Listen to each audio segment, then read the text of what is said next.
दोस्तों नमस्कार। मैं महेंद्र कुमार आप सभी को स्वागत करता हूं अपने इस यूट्यूब चैनल पर। आज हम क्लास 10 का प्रश्नावली 5.2 का प्रश्न संख्या 8 को हल कर रहे हैं। तो आइए क्वेश्चन देखिए क्या पूछ रहा है। एक एपी में 50 पद है जिसका तीसरा पद 12 है और अंतिम पद 106 है। इसका कर है 29वां पद क्या होगा। ठीक है, तो देखिए क्वेश्चन को थोड़ा ध्यान से देखना है क्या पूछ रहा है यहाँ से। तो यहाँ से पहले हम हल कर रहे हैं, बनाते हैं, यहाँ लिखते हैं हल, यहाँ से हल। तो देखिए क्या कह रहा है कि एगो एपी 50 पद है और जिसका अंतिमवा पद 106 है। तो वही वाला जो 50 पद है ना, उसी का वही अंतिम पद है। कुल 150 गो है। जैसे मैं यहाँ देखिए A1 A2 A3 A4 A5 A6 ऐसे ही करते करते क्या है 50 पद है। यहाँ से कर देंगे कितना 50 पद है और A50 का वैल्यू कितना दे दिया 106। तो ये 106 ठीक है।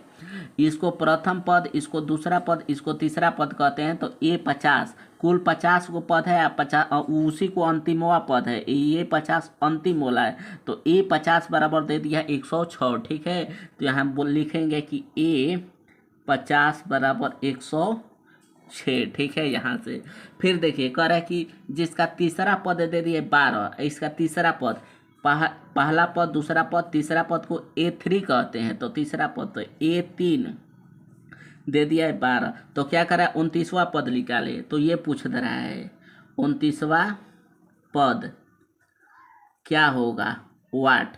तो A29 का फॉर्मूला बनेगा A प्लस डी को एक कम करके लिखते हैं 28D। अगर यहाँ से A और D मिल जाएगा, इसमें रख देंगे 29वां पद हो जाएगा। ठीक है, तो देखिए अब A50 का फॉर्मूला बना रहे हैं। तो A50 का फॉर्मूला क्या होगा, तो A प्लस डी को एगो कम करके 49D बराबर 116। ठीक है, यहाँ से अब A3 का फॉर्मूला क्या होगा, इसको समीकरण 1 कह देंगे।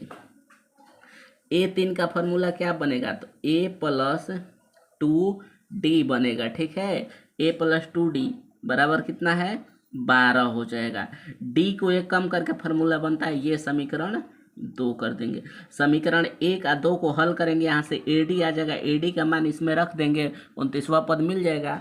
तो देखिए इसको विलोपन से हल करें। जब खुद से बराबर रहता है तो यहाँ गुणा उड़ा नहीं करते हैं, डायरेक्ट जोड़ने घटाने पर लिखते हैं। तो खुद से नहीं कट रहा है। अगर यहाँ माइनस रहता है, खुद से कटता है तो जोड़ने पर लिख देते हैं।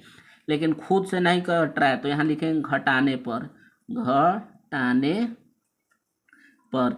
घटाने पर लिखेंगे तो सभी का नीचे में चिन्ह चेंज होगा। यहाँ कुछ नहीं है, प्लस छिपा है, प्लस है तो माइनस, यहाँ देखिए प्लस है तो ये माइनस, यहाँ कुछ नहीं है, प्लस है तो ये माइनस, ये कट गया। ठीक है, अब यहाँ देखिए 49D में से 2 डी काटेंगे तो कितना हो जाएगा, तो 49D में से 2 काटेंगे तो 47D बचेगा। ठीक है, 106 में से 12 घटाएंगे तो देखिए 106 में से हम 12 काटेंगे तो 6 में से 2 बच जाएगा 4।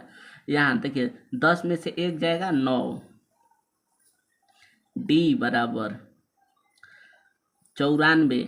यहाँ गुणा में है तो अगला स्टेप में भाग में आ जाएगा। ठीक है, 47, ये 47 दूनी 94 होता है, 2 बार में कट गया। मतलब D का मान कितना आया, तो D बराबर 2 हमारा आ गया। अब D का मान समीकरण 1 चाहे समीकरण 2 में रख देंगे, यहाँ पर हमारा A का मान आ जाएगा। ठीक है, तो देखिए D का मान समीकरण हम 2 में रख रहे हैं क्योंकि 2 में छोटा है। 1 में भी रख सकते हैं, आपका विचार। ठीक है, दोनों में से आ जाएगा।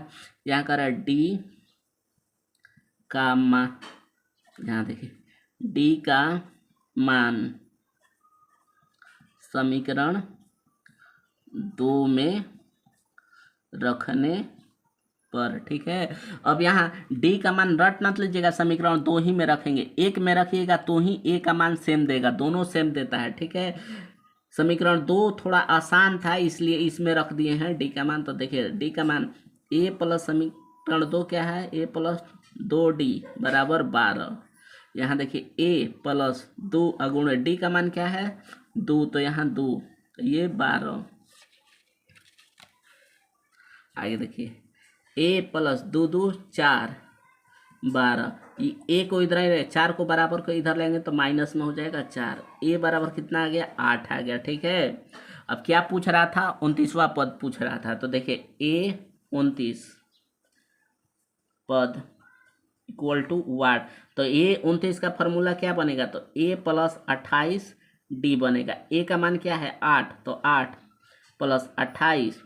D का मान क्या था, तो D का मान देखिए 2 है, ठीक है। D का मान 2, तो गुणे 2, 8 प्लस, देखिए 28 दूनी कितना हो जाएगा 56, तो ये हो जाएगा 56। अब 56 8 को जोड़ेंगे तो कितना हो जाएगा 64 हो जाएगा, तो ये हमारा 64 हो जाएगा।